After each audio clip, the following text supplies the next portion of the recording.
we are failing too many people.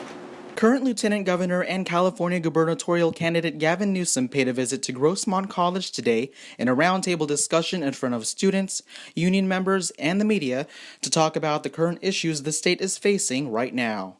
Aside from the one-on-one conversation about making it through the hardships of being a college student, Newsom outlined California's economy, how we are both the richest and poorest state in the nation. The housing crisis was the number one topic of discussion, the issue of affordability, how it is expensive to buy a home here and make a living. In a press conference after the event, Newsom says that we are 49th out of 50th per capita housing. Only Utah is producing less housing per capita. He then says we cannot double housing production and address the issues of affordability. We are averaging 100,000 housing units statewide a year, and we would need to be closer to 400,000 in order to create some price equilibrium. A possible solution to this issue, he says, is to bring back a new form of redevelopment and to increase the amount of money we invest in. His plan is to phase low-income tax credits from $85 million to over $500 million. The look into land use physicality, density around corridors, and address the issues of time value of money.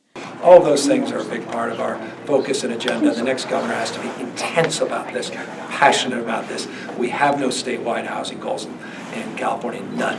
And that must change. Editha Adams is a mother of two. She cannot afford to bring her kids to college because of the cost of living. She only makes the minimum wage, which leaves her and her kids to go find a job elsewhere and to make ends meet and put food on the table. Your kids are never going to be able to stand on their own 2 feet in this state? Yes, cannot.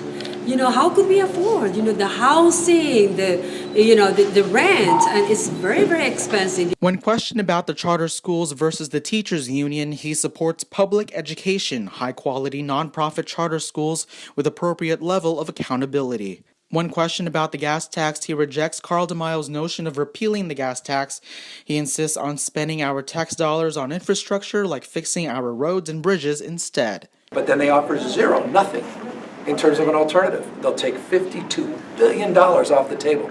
All the jobs that are created, all the projects that can be complete, and they offer nothing except rhetoric that somehow magically the general fund will manifest all those dollars to replace it. And lastly, this is his take on gun violence. I'm not ideologically opposed to people owning weapons. Quite the contrary. I just think comprehensive background checks make sense and keeping them out of the hands of criminals. I think this is a cultural moment, not just a political moment across this country and in this state, particularly with our youth. And I think people are demanding change.